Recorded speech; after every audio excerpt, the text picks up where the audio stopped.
Olá, olá, sapere aude semper, ouse sempre saber. E desde já agradeço pela atenção e pelo seu tempo e peço para compartilhar esse vídeo com outras pessoas. Se ainda não é inscrito, inscreva-se, deixe aí seu comentário, seja de concordância ou discordância. E a temática desse vídeo, os direitos humanos e cidadania.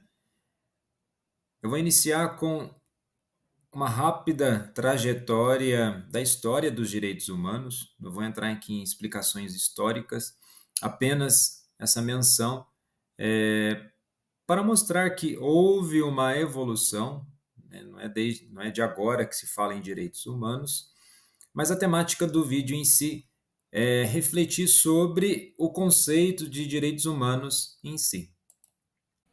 Então, nessa trajetória histórica, podemos perceber que desde os primórdios da humanidade há uma preocupação acerca da liberdade, da segurança, da moradia. E por isso, rapidamente aqui, nessa trajetória histórica, iniciando ali no código de Ur-Nammun, por volta do ano de 2100 a 2050, antes da Era Comum, que já estabelecia regras de conduta e sanções para crimes. Depois temos o Código Hammurabi, 1754, antes da Era Comum, que incluía princípios da justiça retributiva e normas para proteger os menos privilegiados. A Declaração dos Direitos Humanos de Ciro, que já é considerado um dos primeiros decretos sobre direitos humanos, incluindo liberdade religiosa e abolição da escravidão. Temos a democracia ateniense, assim como o direito romano. E vamos dar um salto histórico para a Idade Média, que tem como marco referencial dos direitos humanos a Magna Carta, que limitava os poderes do rei e estabelecia certos direitos legais para os barões, e isso mais tarde foi expandido para o povo, em 1215. Então nós temos aí o início da descentralização do poder, né, e uma abertura para o povo. Se nós formos ali para o período do Renascimento, Iluminismo, em 1648, a Paz de Westfália, né, que é um direito das nações, essa questão da soberania, né. Novamente, Inglaterra, 1689, a liberdade de expressão, a proibição de punições cruéis. Então, aqui nós já temos na Inglaterra, de forma bem contundente, essa elaboração de um pensamento, numa abertura, e essa abertura pode ser caracterizada aí como princípios do início de um pensamento democrático. E por isso não é errado pensar que a Inglaterra representa, sim, o berço da democracia moderna, né? Temos depois o Iluminismo, né, no século XVIII, né, na França, assim como na própria Inglaterra, né, com John Locke, Voltaire, Rousseau, Montesquieu, que elaboram todos esses conceitos, né, dos direitos humanos. As revoluções na modernidade, né, a Declaração da Independência dos Estados Unidos, 1776, a própria Revolução Francesa, né, temos ali a Declaração dos Direitos do Homem e do Cidadão, e por último, mais próximo aí do nosso período, a Declaração Universal dos Direitos Humanos, em 1948.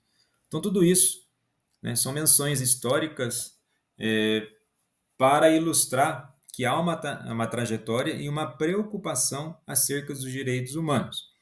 Pois o que acontece muitas vezes no Brasil, com um discurso falacioso e desprovido de uma inteligência argumentativa, é que direitos humanos só serve para bandido. Não. O que acontece no Brasil é uma injustiça social. Em que aspecto? Tenta se proteger, muitas vezes, aquilo que não tem que ser protegido, e aqueles que protegem são desqualificados do seu uso, né, e até mesmo do seu direito de se proteger. Porque muitas vezes a impunidade pode levar, e como muitas vezes acontece, a sensação de que os direitos humanos é para a bandidagem. Não. O ideal de direitos humanos é para todos.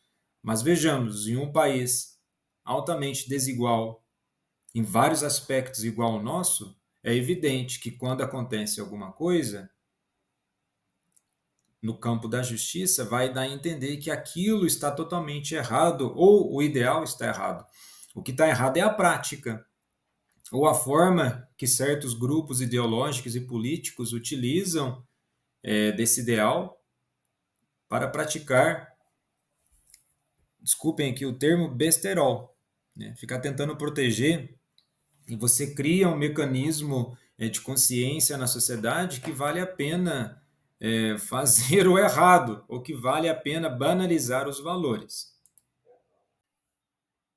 Então vamos analisar a temática propriamente dita. Então os direitos humanos são universalizáveis e não universais.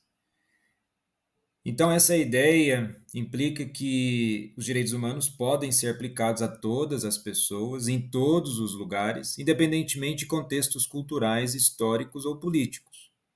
Mas eu repito a palavra, podem ser. Isso não quer dizer que vai ser aplicado.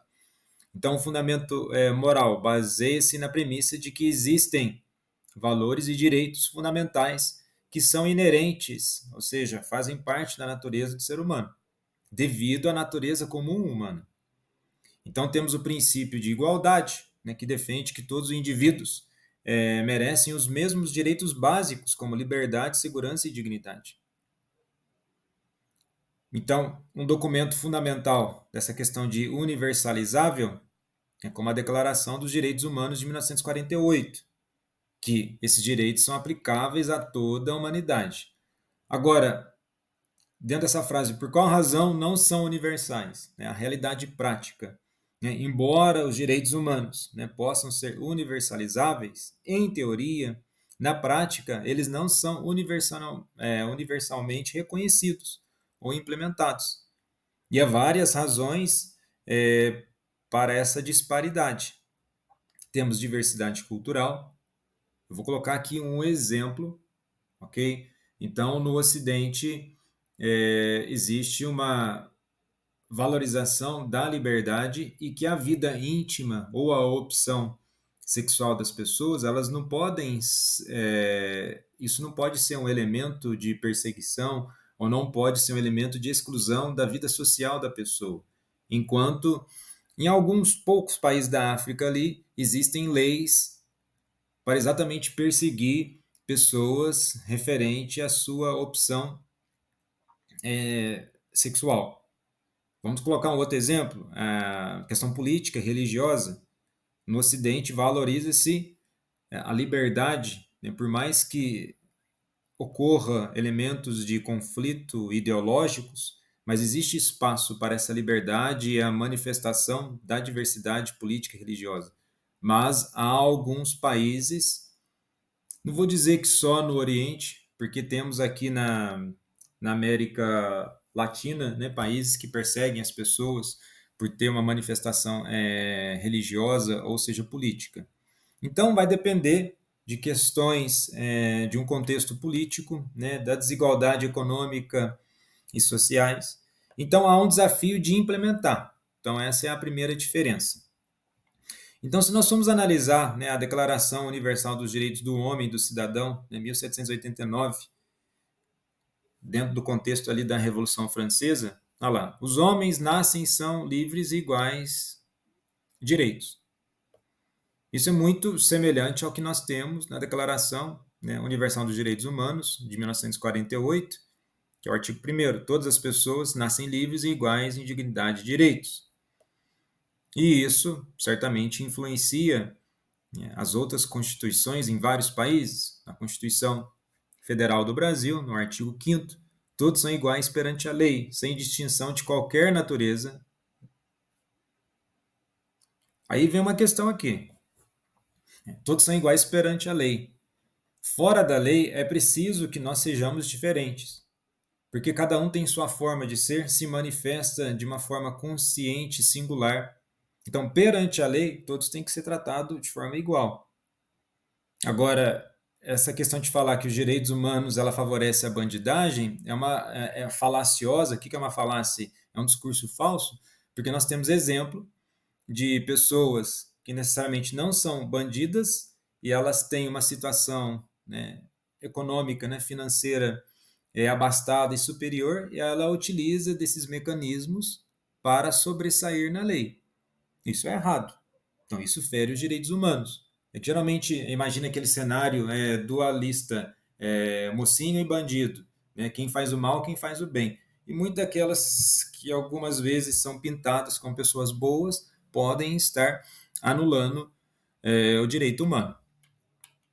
Então, na Declaração Universal dos Direitos Humanos, ó, todos são iguais perante a lei, sem distinção, têm direito à igual proteção da lei. Todos. Não é só porque você também comete um crime, comete uma infração, que você vai perder os seus direitos. Não é uma anulação de contrato. Agora, isso não quer dizer, né, criar um sistema de vitimismo e proteção àquilo que não deve ser protegido. Dentro dessa lógica, né, tem essa imagem, a justiça com as próprias mãos, né, os justiceiros. Então, o que acaba acontecendo? E aqui não estou entrando no mérito de julgar as pessoas. Há certos acontecimentos no Brasil que, no impasse da justiça, ou muitas vezes na ineficiência do Estado, né, agir, as pessoas acabam cometendo, na verdade, cometendo um crime, porque a prática, né, de justiça com as próprias mãos pode se tornar um crime. Não estou entrando no mérito se é certo ou moralmente errado aqui. Já aconteceram alguns casos, acho que 10 anos atrás, depois pesquisem aí na internet, acho que foi no litoral paulista, que uma mulher foi confundida como se ela tivesse sequestrado crianças. A população achou que era ela, a população pegou ela, linchou ela, espancou ela na rua, ela teve ferimentos gravíssimos e veio a óbito. Depois descobriram que não era ela. Então, por mais que a justiça ela seja muitas vezes ineficiente, continua sendo a justiça. Mas, mediante a impunidade, vários outros elementos dentro da sociedade, as pessoas ficam insatisfeitas como as coisas estão sendo resolvidas e decidem resolver as coisas com as próprias mãos. Não deixa de ser caracterizado como crime, certo? Mas aqui não estou entrando em mérito de valores e juízo de ninguém. Depois, sobre o conceito de direitos humanos, né, que nós temos que analisar. Existe o direito natural e o direito positivo. O direito natural é algo que não está escrito, trata-se de um direito eterno e imutável, válido em qualquer lugar e tempo. A vida está em suas mãos. Né? É uma mensagem. Aqui essa mensagem era na questão pró-vida, ou seja, contra a questão do aborto, mas aqui eu não vou entrar no mérito. Eu estou falando dessas questões porque envolve da questão do direito positivo. Tá? Então, a vida ela é um direito natural. A partir do momento que você surge no mundo, eis o seu direito de estar aí. Né? Está diretamente ligado ao princípio da liberdade. Agora, tudo isso existe antes da lei. A lei que entra na questão do direito positivo, que é algo, né, instituído pelo costume e pela forma escrita. Então, o direito positivo protege o direito natural. O direito natural, ele precede o direito positivo, já existe o conceito, mas é preciso existir uma norma, uma conduta para proteger aquilo que é entendido como direito natural.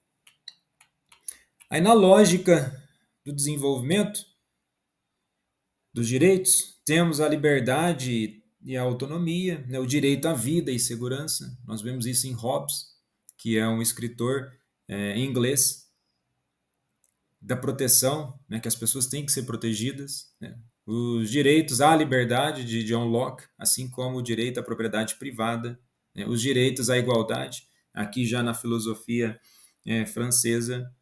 Então vão surgindo os conceitos e eles vão sendo discutidos e bem fundamentados. Nesse contexto, temos dois outros pontos importantes. Ó, liberdade negativa e liberdade positiva. o negativo aqui não é no sentido depreciativo, né? Existe ali a liberdade negativa, liberdade de expressão, culto religioso. Você fala, Renan, como que a liberdade de expressão ela é negativa? Então vamos lá. Nós temos o direito, né, pela Constituição Federal da liberdade de expressão, certo? Agora, não existe na lei escrito como você vai se expressar. Embora, dependendo da forma que você decidir se expressar, você pode ser julgado, porque se a sua forma de expressar ofender alguém, o outro tem direito de manifestar a insatisfação, seja isso no poder da lei. Então, a liberdade negativa é a forma que as pessoas se manifestam, não está escrito em um código. Agora, a liberdade positiva é a ideia de que a liberdade garantida por lei de uma participação na vida social. Ou seja, a liberdade negativa é a forma que se comporta e a liberdade positiva é a manifestação dessa lei garantida. O que nós temos na evolução, né, dos direitos humanos é que começam a surgir, principalmente no século XX, uma reforma constitucional, né? Coloca aqui o exemplo, a Constituição do México, assim como a Constituição da Alemanha, que tem uma obrigação de quem? Do Estado de assegurar todo e qualquer cidadão direitos econômicos, sociais, culturais, educação, saúde e segurança. A Constituição Federal de 1988 tem essa grande característica, né? É um marco das constituições federais e até mesmo é uma referência no mundo, tá? Agora, o que acaba acontecendo, né, voltando ali em 1919 e nas décadas subsequentes, é que ocorrem guerras e o surgimento, né, de ditaduras, sistemas podres, sistemas opressivos, destruidores, né, nazismo, stalinismo, o próprio comunismo, o próprio fascismo, né, são limitadores da liberdade e dos direitos humanos. E aqui, quando cita ditaduras militares, seja ditaduras militares de esquerda, que existiu sim, aí tem uns grupinhos ideológicos que falam que não, mas existiu, e tem as ditaduras militares de direita, que também existiu. Seja para a direita ou para a esquerda, existiram manifestações de poderes que agravaram a situação humana, porque exatamente anularam as questões dos direitos humanos. Uma outra parte no Brasil mais recente, né, que ainda continua sendo delicada, essa questão dos direitos humanos, né, pensando no Brasil, na questão da ditadura militar ou na intervenção cívica militar, né, de 64 a 85, que ainda existem elementos, requisitos de ideia que certas questões têm que ser resolvidas anulando a lei. Tem até o filme O Massacre do Carandiru, em 1992, e aqui, novamente, não é entrar no mérito do que está certo ou errado, não vou aqui entrar no mérito da ação dos policiais, e certamente dentro do Carandiru não tinham pessoas que estavam lá né, rezando. Então, agora, isso não quer dizer que nem no lado nem no outro a situação deveria ser resolvida daquela forma, tanto que levou a uma catástrofe. E tanto que esses resquícios eles existem, né? Isso é o Massacre de Carandiru em 92.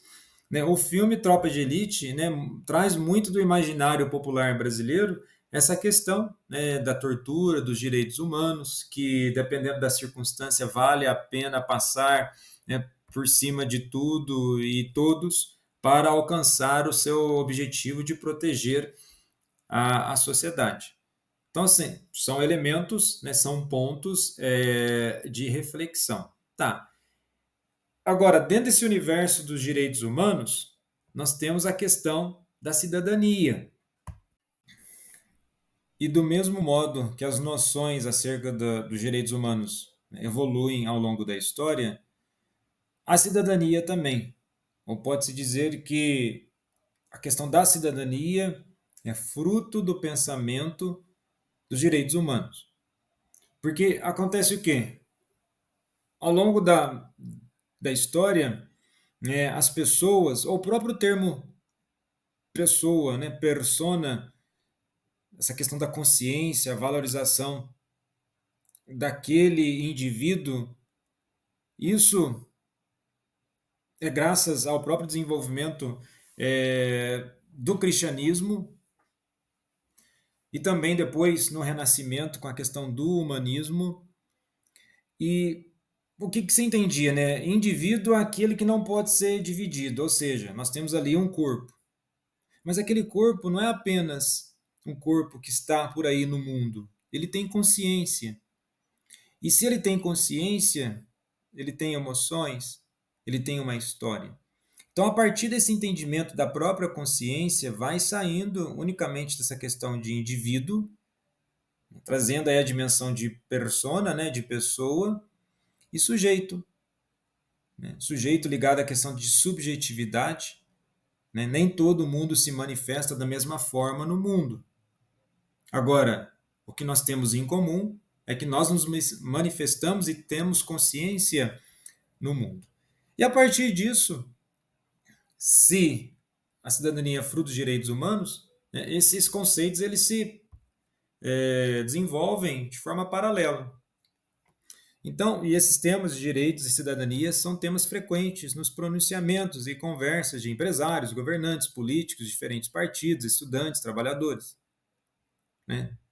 No modelo antigo grego, o que quer dizer cidadania? Aquele que nascia na polis, ou seja, que tinha direitos políticos. Hoje em dia, muitas vezes falar, você ser um bom cidadão, você tem que ter uma participação social mais ativa, mas, a modo bem objetivo, né, da lei, cidadão é todo aquele que nasce em sociedade e é registrado.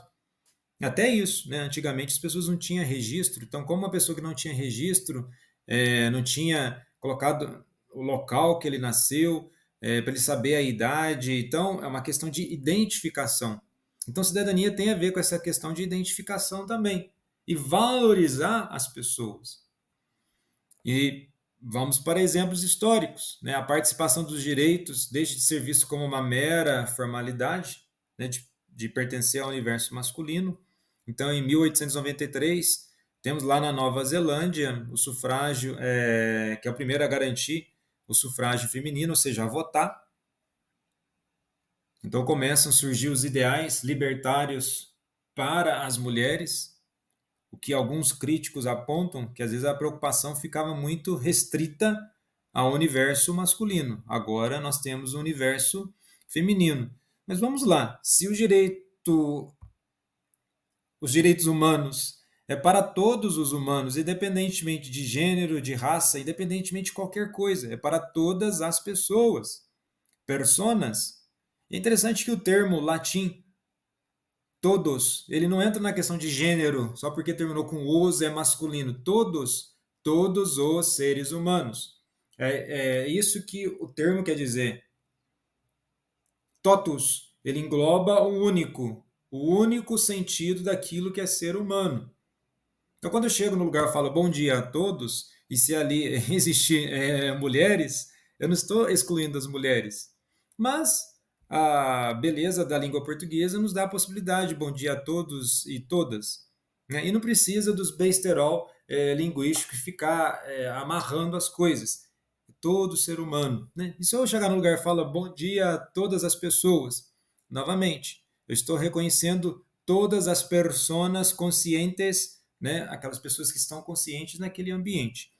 Mas aí o pessoal gosta de criar essas cortinas de fumaça para tirar o foco da questão, além de anular, né, uma compreensão linguística, né, existente. Bom, entrando na questão aqui da cidadania. Se eu mencionei que os direitos humanos ou a democracia moderna tem a ver com a Inglaterra, temos aí vários documentos, esses são os principais, da elaboração, tanto do aspecto democrático, que vamos lá, só existe a possibilidade de cidadania, pois há princípios democráticos que devem sustentar isso. Né? A Magna Carta, lá, as petições de direito, a Carta de Direito, né? O ato de assentamento. que seria a questão da propriedade privada, né? A emenda sobre o ato do habeas corpus, ou seja, a liberdade, você não pode ser preso por qualquer coisa, né? A sua prisão ela tem que atingir vários aspectos daquilo que é entendido como lei, não pode ser algo arbitrário, né? Só porque alguém quer te prender, você está preso, não é assim. Às vezes no passado até acontecia dessa forma, mas não é desse jeito. Agora, no contraponto, como já coloquei, no Ocidente existem várias evoluções do pensamento libertário da questão do direito humano, enquanto algumas partes do mundo, né, infelizmente, ainda, tudo bem que caminham na sua forma de ser ali, mas ainda há um ostracismo. E vai expandindo, né? De direitos humanos, nós temos os direitos sociais. O que são os direitos sociais? Educação básica, programas habitacionais, assistência à saúde. Né? No século XXI, consolida-se os direitos dos idosos, mulheres, crianças, etc. E aparecem outros difusos, como direitos dos animais ou da natureza em geral. Hoje já se fala em...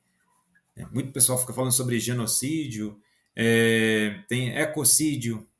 Se alguma, um exemplo, se alguma empresa que mexe com questões ambientais, né, extração de minério ou exploração, né, de petróleo, enfim, essas questões. E se houver ali um desastre, um acidente ambiental e, de certo modo, ali ocorrer a morte de vários animais e uma devastação do habitat natural, a empresa ela pode ser, né, indiciada como ecocídio, né, que ela, embora não tenha ali uma intenção, mas a irresponsabilidade, né, humana pode interferir na questão ambiental e do planeta.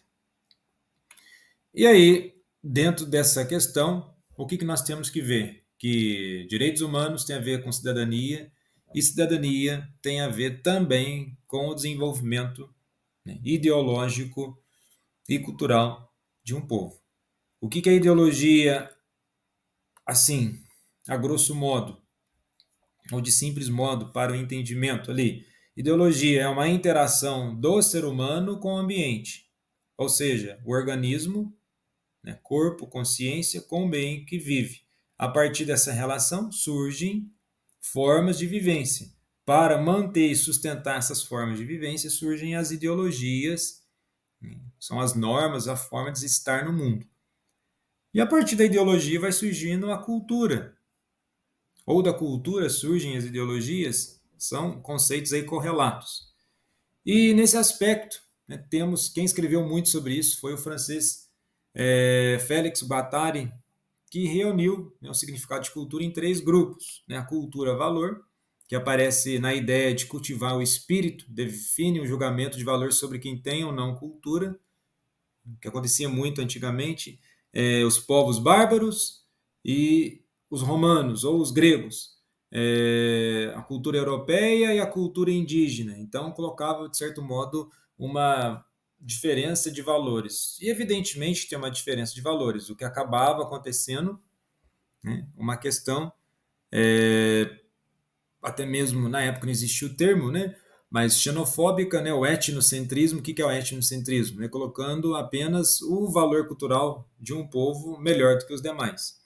Depois tem a cultura alma, que é a da alma coletiva, que é sinônimo de civilização, ou seja, todas as manifestações de consciência sociais, políticas, dentro daquele território, no conjunto de pessoas, é a alma daquele povo. Então, qual que é a cultura, a alma coletiva do povo brasileiro? Nós temos que ir pegar todos os pontos, as regiões, as manifestações locais de consciência e de todas as forças, as formas que as pessoas interagem para entender essa alma. Ou seja, nós temos algo bem complexo, não no sentido de dificuldade. Né? Há variáveis e variáveis, né? E conforme vão surgindo pessoas. E a cultura mercadoria, né? Que é a cultura de massa, que compreende bens ou equipamentos culturais, que se torna a cultura como se fosse um produto. Se você adquirir determinada coisa, você está adquirindo cultura. Não necessariamente. Você está adquirindo, às vezes, um objeto, né, fruto de uma indústria cultural, mas não necessariamente adquirindo cultura. Você pode ter muitos livros e não ser um leitor. Você só adquire esse produto muitas vezes pelo mero impulso de consumir, né? E assim como várias outras coisas, né? E tudo isso interfere na questão da vivência do ser humano. Então, direitos humanos, cidadania, né, cultura e ideologia são elementos que a todo momento é, interferem em nossas vidas, pois faz parte, né, da própria existência da vida social. Agradeço novamente pela atenção, né, e fique à vontade aí para deixar o seu comentário, né, não esqueça de dar o seu joinha e também compartilhar esse vídeo com outras pessoas. Sapere aude!